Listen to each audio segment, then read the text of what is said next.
Pilsen is a community in the near southwest side of Chicago. It was first home to Central European immigrants, drawing its name from a large Central European city. In the 20th century, the Europeans assimilated, and Latinos, primarily Mexicans, began to move in and call Pilsen their home. Pilsen quickly became known for its culture, arts, and food.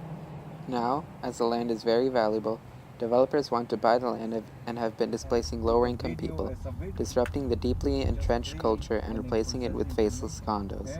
Residents have taken action to stop this, and we are determined to help.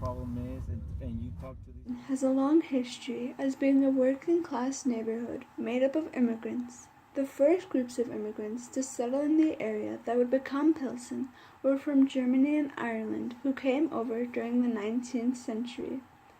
These immigrants were responsible for the construction of railroads and canals that allowed industries like breweries and lumberyards to grow in Pilsen. The lumberyards even became the largest lumber distribution center in the world. After the Chicago fire, Pilsen was rebuilt, and new industries that moved into the area encouraged the immigration of unskilled workers from countries like Germany, Poland, Italy, and Bohemia. Immigrants from Bohemia would dominate the neighborhood as many fled the Austrian Empire. They left much of their influence on Pilsen through their architecture and even named the neighborhood after a city in Bohemia. The flow of immigrants from Bohemia began to slow when Czechoslovakia gained independence. Eventually, the Bohemian population in Pilsen grew older, and newer generations began to assimilate into American life, making way for a new group of immigrants.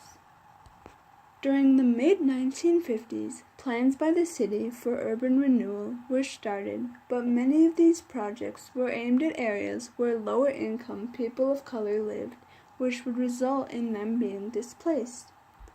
One of the groups displaced by such plans were the Mexicans, who had lived on the near west side. They ended up moving closer to Pilsen, but were once again displaced when Mayor Daley approved a plan for the University of Illinois to build their downtown campus in the area in which they lived. Finally, the Mexicans moved into Pilsen. By the mid-1970s, Mexican immigrants and their descendants made up the majority of Pilsen and began to make their mark on the neighborhood through murals depicting their culture and through various programs designed to help residents. The main challenge Pilsen currently faces is the displacement of lower-class Latino population due to increasing rent prices that come with gentrification. Ever since the University of Illinois at Chicago expanded further south, predominantly white upper-middle-class students and couples have moved into the neighborhood, taking advantage of lower-priced property. As these new residents tear down old homes and replace them with condos or upscale housing, they raise prices of rent and they drive out the older, lower-class population. This results in the displacement of Latinos and a loss of ethnic history and culture.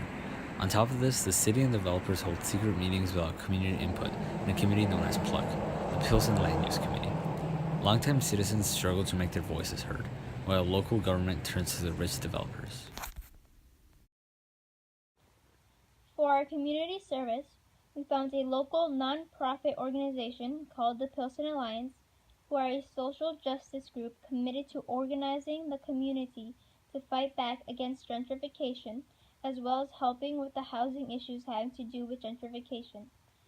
After a brief orientation with them, we attended one of their youth committee meetings in which local residents discussed the housing issues and other concerns over the board making decisions on developments in Pilsen and possible solutions. The next day, we went out in the community and talked to residents about a new proposed bike path, El Paseo, that would most likely increase gentrification. Residents had mixed opinions, but most hope to see community involvement if the bike path is constructed. All in all, we hope to continue to work with the Pilsen Alliance. Seeing all these grievances, we have a couple ideas for Pilsen. For the next 10 years, we hope to see some sort of greater community in the planning and development committees, along with lower rent to allow people to keep their homes. We also hope to see more local art instead of outsiders, along with a greater emphasis on shopping local to support local business. As for the next 50 years, renovating buildings instead of demolishing them, introducing better paying jobs so people can afford housing, and a peaceful acceptance of diversity and coexistence would be the best path.